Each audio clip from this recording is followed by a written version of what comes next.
I think so. I don't agree with you at all. You see, terrorism is a dynamic thing. That's why I gave the example of the US to you. You see, you are fighting an unseen enemy. You're not fighting a conventional war. How long did it take Britain to overcome IRA? At the end of the day, it took a Clinton from the US, Good Friday Accord, to sit down after almost decades. And what is IRA? It was the Irish Army, Revolutionary Army, terrorists. What's happening in other parts of the world? You see, terrorism in other parts of the world, you would continue as a government to ensure you engage them, to ensure you contain them. But nobody, I don't think any president will stay and say, oh, by next year there will be no banditry. That doesn't say by next year there will be no thieves in Nigeria. But what is important is that please judge us by our achievement. We have not thrown our hands in the air. There was a time here they were asking us to go and hire mercenaries. I remember before we came in. But our soldiers are doing their best in these circumstances. Thank you. Yes.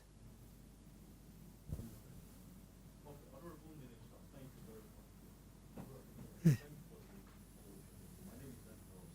Emperor. I apologize, we are starting slightly behind schedule. Like I explained, this is because you all know that today is fake, and I had to attend fake and then take permission to come and address you. Good morning, gentlemen, and I welcome you to this press conference. The polity has recently been awash with heightened commentary on the security situation in the country. The commentary has been triggered by genuine concerns in some circles and crass politicking or sheer absurdity in others. Since assuming office in 2015, President Mohammadu Buhari has continued to make the issue of security a major plank of his administration's policy. This is not a surprise, considering the fact that the fight against insecurity is one of the 3 priority areas of the APC-led federal government. Yes, the security situation has continued to pose a great challenge. But amidst the cacophony of voices, some genuinely concerned about the situation and others ready to exploit it for selfish ends, it is easy to forget where we are coming from. Today, we only look at the current situation without wondering what would have been had this president not taken the bull by the horns as far as security is concerned. With the way the insurgents were going before this administration came into office, with the control of a vast swath of land the size of Belgium, with their freewheeling attacks in almost a dozen states, including the Federal Capital Territory, which was hit at least 5 times. Perhaps they could have achieved their aim of declaring an Islamic State in Nigeria if President Mohammadu Buhari had not acted decisively. After all, in 2014, Boko Haram declared a caliphate in Goza after capturing Bama and Gamburu, as well as other towns and villages in Borno, Yobe, and Adamawa states. They installed their own emirs, collected taxes, and flew their flags before the military dislodged them. Yes, banditry, and kidnapping have added to the state of insecurity. President Mohammadu Buhari has also continued to provide quality leadership in order to ensure that our security agencies decisively tackle the cankerworm of insecurity of any EU. No administration in Nigeria's recent history has provided the security agencies with the hardware needed to tackle insecurity as that of President Mohammadu Buhari, in addition to raising the morale of our security men and women. Only last week, Mr. President commissioned an armada of naval boats and ships in the latest efforts to enhance our nation's maritime security. The Army, the Air Force, and the police, among others, have also been receiving modern hardware to strengthen their arsenal. The administration has not concentrated on the kinetic measures alone. Non-kinetic measures have also been strengthened. The establishment of the Federal Ministry of Humanitarian Affairs, Disaster Management, and Social Development to coordinate all humanitarian affairs in Nigeria is a major effort at tackling poverty and shrinking the pool of those being targeted for recruitment by insurgents and bandits. Of course, the federal government's unprecedented and massive investment in infrastructure is also aimed at boosting socio-economic well-being of the nation and further reducing poverty, which is a major cause of insecurity. Despite all this, President Mohammadu Buhari has not relented, constantly presiding over meetings of security chiefs to get an update and also issue necessary directives, and not missing any opportunity to offer succor to his countrymen and women when necessary. The skewed narrative in certain quarters that the president has not shown enough empathy is glib talk. The president has also continued to work with our neighboring countries and indeed our Western partners to tackle insecurity, especially terrorism. With the entire Sahelian region experiencing a devastating surge in terrorist attacks, more so in the wake of the Libyan crisis, it has become even more imperative for Nigeria to step up regional cooperation to more effectively tackle insecurity. And that is precisely what Mr. President has been doing. Gentlemen, President Mohammadu Buhari has done so much under very difficult economic and social conditions to tackle insecurity in our country. Not only has he done so much, President Mohammadu Buhari continues to do much more to keep Nigeria safe. To say he has nothing more to offer is untrue, fallacious, and smacks of dirty politicking. By boosting the number and capacity of our fighting forces, the president is putting them in good stead to tackle insecurity, not just during the life of his administration, but long after he would have left office. President Mohammadu Buhari is leaving a legacy of security, infrastructural development, economic prosperity, and social cohesion for Nigeria. This may not seem obvious today amidst daunting challenges, but posterity will be kind to this president.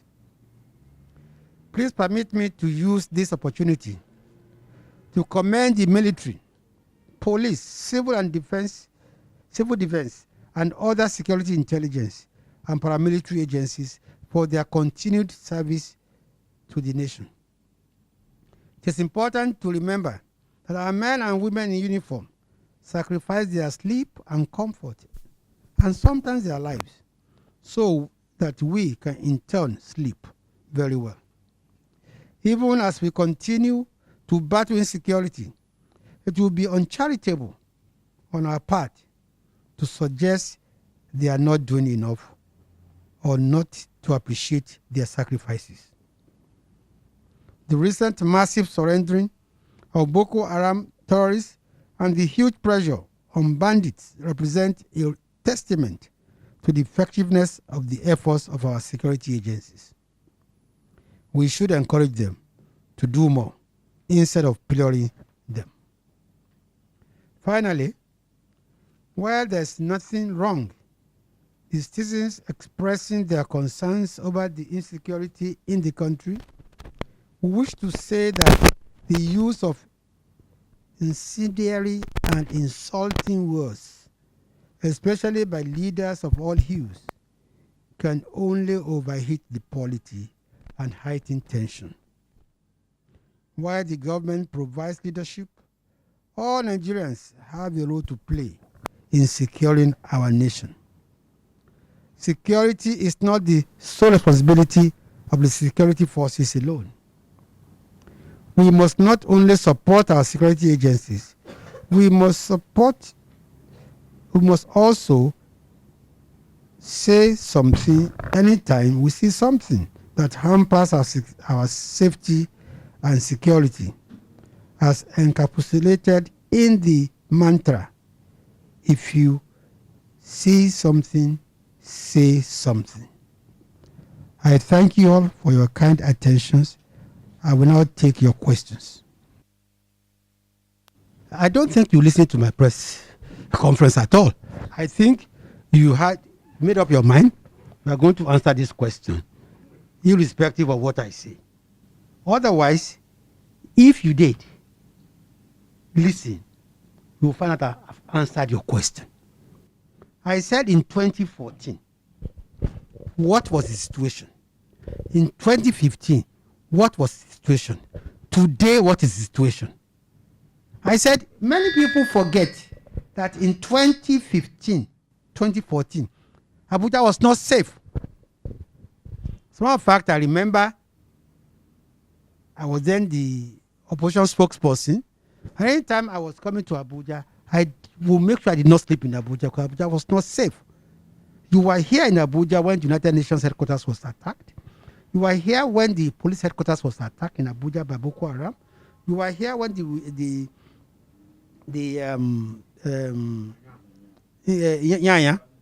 motor park. So what I'm saying is that what is happening today with Boko Haram? And I said in my press conference that in 2014, 2015, that a territory the size of Belgium was under the effective occupation of Boko Haram. Not only were they attacking them, they were in situ. They set up government. They were collecting taxes. They deposed emirs and and installed their own emirs before we came in.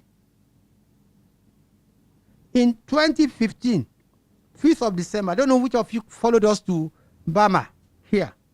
When we got to Bama in 2015, of the 6,000 houses in Bama, not one was standing. They have been bombed by Boko Haram. In 2014, 2015, 14 out of 20 local governments area in Borno State was in the complete,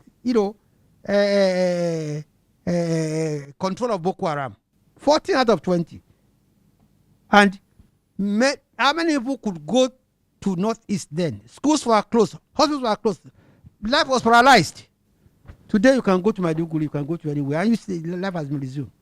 And to again answer you, the US spent 20 years in Afghanistan. What did they come out with? Insurgency, terrorism. It's a global issue. It's not a local matter that is restricted to Nigeria. And that's why the first thing the president did when he came to power was to seek the cooperation of the regional leaders, He went to Benin, went to Chad, went to Niger, went to Cameroon, went to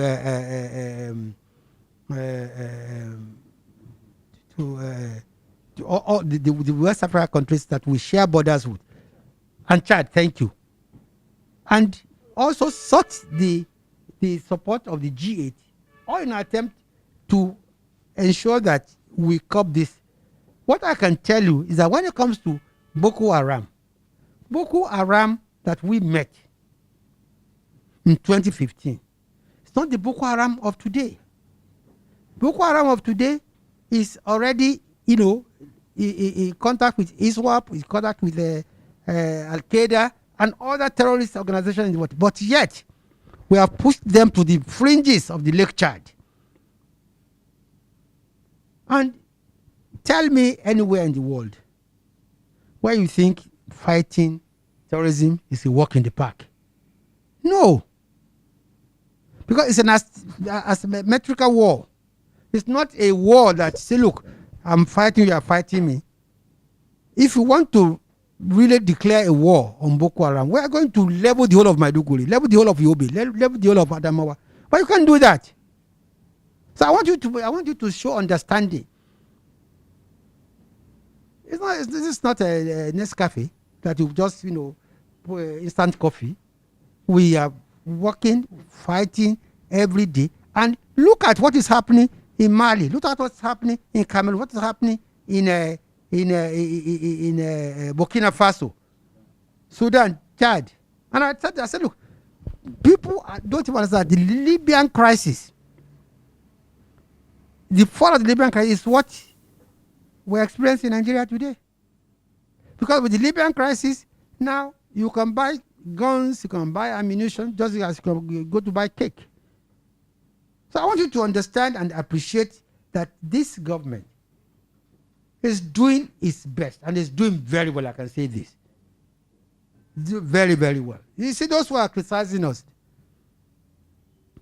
I just wish they could have more empathy for the military and realize that these are young men and women laying down their lives every day so that me and you can sleep. Thank you very much.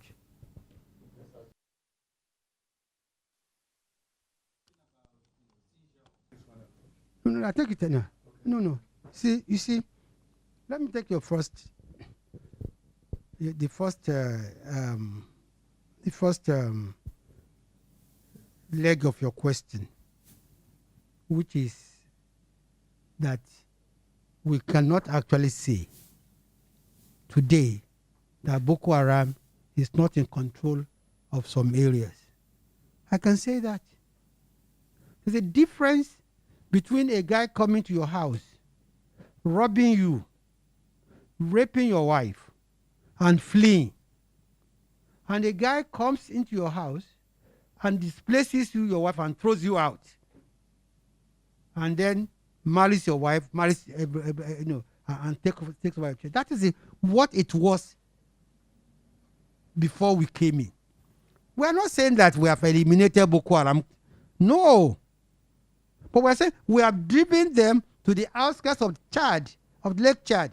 They come, to foray. And that is why we will continue also to be alert. Now, you talked about banditry in Sokoto. You see, fighting terrorism, it's like you are displacing water. If you displace water in one place, it will find its way in another place. We are fighting many, battles. Now, the truth of the matter is that when last did we hear anything about Zamfara State? Because Zamfara, Sokoto, Katsina, Katsina, Kaduna, Niger, they are the focal areas. Now, when you displace or make it impossible for them to operate in Zamfara, they simply flow over to Sokoto. And that is why it is important, and I'm glad that the northwestern governors are now adopting some common strategies to fight banditry. And again, when you go to Niger State, there's actually no clear distinction between Boko Haram and banditry, especially in Niger and Kaduna State. Now, our success in displacing Boko Haram, the Northeast in particular, has resulted in their being driven down to Niger State, and this unholy handshake between the bandits and the Boko Haram, really in Niger State. You really don't know who is doing what, but they are all terrorists as far as we are concerned. Recently, I read that the Boko Haram bomb maker has been displaced from Northeast. It's now in Kaduna State. But no matter where they are, we are going to flush them out. But this is the time for all of us to appreciate what the government is doing in, fighting terrorism. And I have to give you the example of the U.S., the most powerful state in the world. Went to Afghanistan, came out with his tail behind behind his legs after about 3 trillion or 2 trillion or 3 trillion naira down the drain. They have not been able to overcome the Taliban. So this is the context in which you should please see what we're doing. Now you're talking about empathy. Mr. President actually feels for everybody. He does.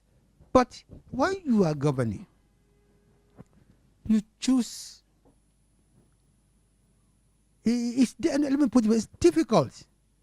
Because if you go to Sokoto today, and a similar thing now happens in, say, Ibadan, you are not able to go, they will say it's because he's Fulani.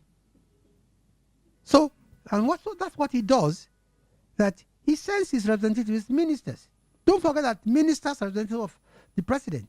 That's why there's a minister from each state. So it shows a lot of concern. And as a matter of fact, this is a president that almost every fortnight, at least, he holds consultative meetings with all security agencies. And he makes sure he does not deny them whatever they need. And this is happening despite the fact that the economy is not doing well. So I believe that the president in circumstances has done very well. And I'm very proud of him. I want Nigerians to please encourage him more. I think my press statement is very clear. I said some leaders are genuinely concerned. So some are not so concerned. So some leaders truly are worried. Others want to cash in on the opportunity for political gains. And that's the truth of the matter. I don't know who falls into what category. No, I'm serious, but I am saying that, you see, I want to say, and emphatically, that nobody should cry more than the bereaved. If anybody is worried today about the security situation in Nigeria, it's Mr. President. Because it's under his watch. There's anybody who takes full time the problem of security in this country is Mr. President. Others is when they meet. But Mr. President, day and night, receives reports on security. Day and night directs, action on security. Some we can publish, some we cannot. As a matter of fact, there are some kinetic, there are some non-kinetic moves that have been taken back that cannot even be discussed openly. So we are not insulting anybody. We are just saying that this situation, some people are generally concerned, but it's important for us also to put across what we are doing, and that they should please, appreciate that the young men and women who are dying daily are Nigerians. And they are dying every day because of me and you. We must not discourage them rather than put emphasis on who said what or did not say what. And look, what I'm saying that please don't discourage the military. Encourage them everywhere in the world. The military is only here that we are not giving, due respect for our military. Everywhere in the world, the military is respected because they are the last barrier to anarchy. So please, I'm not interested in who said what. My position is very clear. Some people are genuinely concerned, but some, that's the nature of human beings, want to take opportunity also. Everybody is commenting on insecurity. Let me also comment on insecurity. That's what I mean. Hope you know yesterday was Amaka's birthday. She told me. Yeah, because we shared this, Now, Amaka, I think the Attorney General went to court and got a declaration. No. You see, well, even for Boko Haram, like the Attorney General kept saying, said there's a procedure for declaring a particular group terrorist. In the case of IPOP, that process, it was the same process. In the case of bandits, simple. So, as far as the law is concerned today, bandits are terrorists. It's not for government to pronounce. But the government has gone to court, the government has done the needful, and the courts have said, yes, they are today terrorists. You see, it is not me or you that will declare a person a terrorist. Sir? Sir? But it was not. No. You see, there's a process. I want to say that I believe that there's a process for everything, and I can assure you that the Attorney General will not waste his time going to court filing a motion if he does not. If he wants to keep the report in his pocket. I don't think. I think we're just, we have been a bit impatient. I would say. But I think for the Attorney General to take that route and go to court, file necessary papers, and say that, look, his request has been granted. I think it's the biggest, that's the biggest, to me, the biggest, step to declaring them terrorists. Now, as to your second question about technology. Now, you see technology for, yes, there's always technology for intelligence gathering. But at the end of the day, the most effective is human. Yes, of course, there's a lot of technology that is used in breaking down, you send something to satellite, what results, what it brings back. But intelligence, gathering, which is, to me, again, it's a minefield, in the sense that if I bug your phone now to hear the conversation between you and another person will go to court. But you see, it's an area that I think I wouldn't want to discuss. But I can assure you that there is no military in the world that does not engage in one form of intelligence gathering. Intelligence gathering could be a form of technology. Technology could be very, very effective. But I can tell you, some recent, arrests, not just in Nigeria, all over the world, have been achieved by a combination of intelligence, of technology, and also looking at the weakness of the fellow. And most times, many of them is women they use. No, I'm serious. You see, at a point in time, you can use technology to know where I am. All right? But you might not be able to come and pick me there. Right? So, I mean, if you can use technology to know where I am now, that's all. But then, where I'm going to go next, who's going to tell you where I will be next? Maybe somebody who's very near me. So, let's go into the murky waters of espionage and that. But clearly, Technology, nobody can dispense with technology. Nobody. And when you even look at what we have done today, either the acquisition of new aircraft, acquisition of new ships, all to fight, terrorism, it's about technology also. Thank you.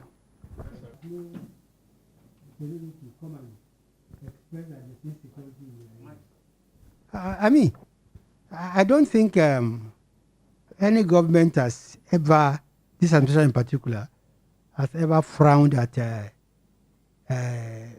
leaders of thoughts or representatives of the people coming to complain about insecurity in their states. No.